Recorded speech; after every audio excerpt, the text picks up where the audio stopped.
Assalamualaikum warahmatullahi wabarakatuh. Kami dari kelompok 3 yang beranggotakan saya sendiri Halizah Syahnamala, ada Dinda Nur Akmalia, Hilda Nur Fadilah, Mayang Sari Agustin Putri, dan Wahyu Laili Putri. Baik, di sini kami akan membahas mengenai yang pertama ada pengertian penilaian sains, kedua fungsi penilaian dalam pembelajaran sains, lalu yang ketiga ada prinsip-prinsip penilaian dan pembelajaran anak usia dini, yang keempat ada metode pembelajaran sains anak usia dini. Berikut simak videonya ya teman-teman. Saya Wahyu Laili Putranawati akan menjelaskan tentang pengertian penilaian atau evaluasi sains. Yang pertama, pengertian penilaian sains. Evaluasi atau penilaian sains adalah proses penelusuran dan penentuan tingkat keberhasilan pembelajaran sains sehingga diketahui tindakan perbaikan, pengayaan maupun pengembangan yang benar. Kegiatan evaluasi merupakan suatu kesempatan untuk merefleksikan pengalaman anak serta sebagai alat untuk mengetahui kemajuan proses maupun hasil belajar anak yang dicapai oleh anak. Jika tujuan evaluasi itu dilihat dari sisi implikasi dan konsekuensi yang lebih jauh, maka tujuan penilaian kurikulum tersebut untuk pengembangan kemampuan anak merencanakan meningkatkan selanjutnya, serta keberhasilan belajar anak di kelas, baik pada dimensi individu, kelompok, maupun klasikal. Jika dilakukan serangkaian kegiatan evaluasi yang efektif, perkembangan dan kemajuan anak serta langkah-langkah tindak lanjutnya dapat diketahui secara baik. Perkenalkan, nama saya Hilda Nur Fadilah. Di sini saya akan menjelaskan tentang fungsi penilaian dalam pembelajaran sains.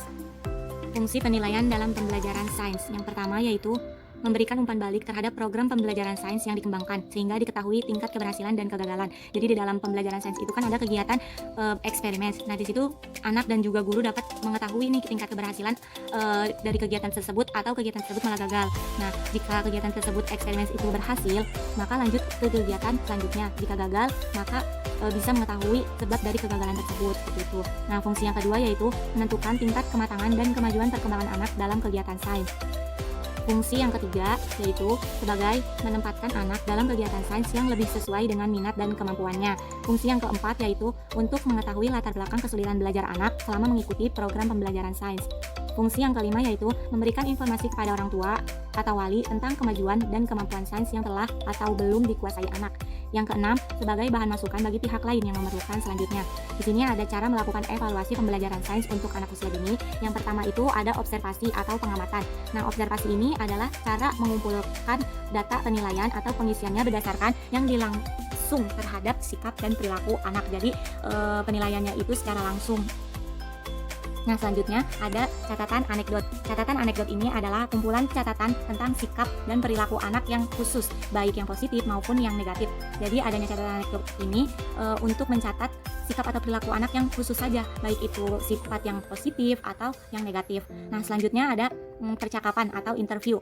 Nah, percakapan ini dilakukan melalui bercakap-cakap atau wawancara antara anak dengan guru, baik di dalam kelas maupun di ruang kelas. Di luar kelas. Selanjutnya ada pemberian tugas. Nah, pemberian tugas ini adalah suatu metode penilaian di mana guru itu dapat memberikannya setelah melihat hasil kerja anak. Jadi setelah kegiatan pembelajaran sains ini anak diberi tugas oleh guru seperti itu. Nah, di sini ada contoh lembar penilaian observasi untuk anak usia dini. Nah, di sini itu penilaian yang dilakukan pada observasi ya teman-teman. Jadi contoh penilaian observasi anak usia dini itu seperti ini. Jadi ada nama anak, terus harinya, sama kegiatan belajar sains pada hari itu, terus aspek yang diamatinya. Maksudnya diamati secara langsung oleh guru ya, dan hasil pengamatannya seperti itu. Nah, selanjutnya di sini ada contoh catatan anekdot untuk anak usia dini. Jadi di dalam catatan anekdot kan tadi sudah dijelaskan ya bahwa catatan anekdot itu kumpulan catatan tentang sikap atau perilaku anak yang khusus. Nah, jadi di hari ini yang bernama Erwin itu dia tidak fokus melakukan pengamatan, padahal biasanya itu dia fokus dalam belajar. Nah, kita bisa nafsirin atau opini nih, kemungkinan itu anak bakal mengalami masalah apa, atau ke masalah sosial atau ke apa, tapi di sini Erwin itu mengalami masalah sosial. Nah, keterangannya ternyata setelah berdiskusi dengan orang tua anak itu ternyata terkena tindakan kekerasan teman. Terus selanjutnya ada penilaian pemberian tugas. Nah, seperti ini ya contohnya teman-teman. Selanjutnya saya Dinda Nur Akmalia. Di sini saya akan menjelaskan tentang prinsip penilaian sains pada AUD. Prinsip penilaian dalam pembelajaran anak usia dini.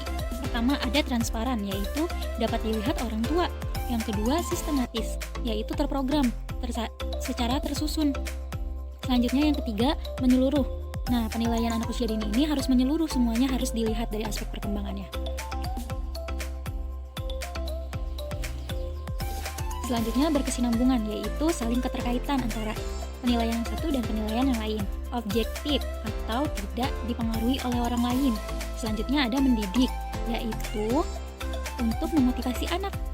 Selanjutnya ada bermakna, yaitu arti yang penilaian mendapatkan arti atau manfaat untuk murid dan orang tua. Selanjutnya akuntabel. Akuntabel ini secara jelas penilaiannya dan sesuai serta dapat dipertanggungjawabkan. Saya nama saya Putri. Selanjutnya di sini saya akan membahas metode pembelajaran sains pada anak usia dini. Metode dapat diartikan sebagai cara yang teratur dan berpikir baik-baik untuk memudahkan pelaksanaan suatu kegiatan untuk mencapai tujuan yang telah ditentukan. Dalam pembelajaran sains untuk anak usia dini, terdapat beberapa metode pembelajaran. Antara lain yaitu ada metode bercakap-cakap. Metode ini menyajikan bahan pelajaran melalui percakapan yang terjadi antara guru dan peserta didik, sambil menambah pembendaharaan kata-kata yang semakin banyak. Kemudian ada metode karya wisata. Cara penyajian metode ini dengan membawa langsung peserta didik pada objek yang akan dipelajari di luar kelas. Lalu ada metode demonstrasi. Metode ini mengajar dengan menggunakan alat peraga atau meragakan untuk memperjelas suatu pengertian atau memperlihatkan tentang cara melakukan dan jalannya suatu proses pembuatan tertentu pada peserta didik. Selanjutnya yaitu ada metode pemberian tugas.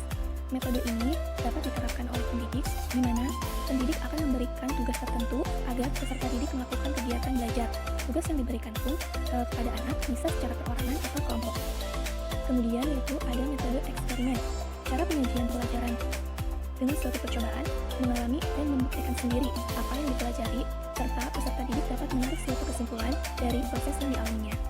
Kesimpulannya adalah evaluasi sains adalah proses penelusuran dan penentuan tingkat keberhasilan pembelajaran sains sehingga diketahui tindakan perbaikan, pengayaan maupun pengembangan lainnya.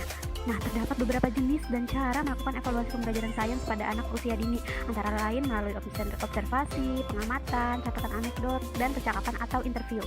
Penilaian yang dilakukan harus memenuhi prinsip sebagai berikut seperti transparan, sistematis, menyeluruh, berkesinambungan, objektif, mendidik, bermakna, dan akuntabel. Ada beberapa metode pembelajaran pada sains, yaitu bercakap-cakap, karya wisata, demonstrasi, pemberian tugas, dan eksperimen. Nah, teman-teman, sekian materi dari kelompok 3. Terima kasih sudah menyimak video kami. Wassalamualaikum warahmatullahi wabarakatuh.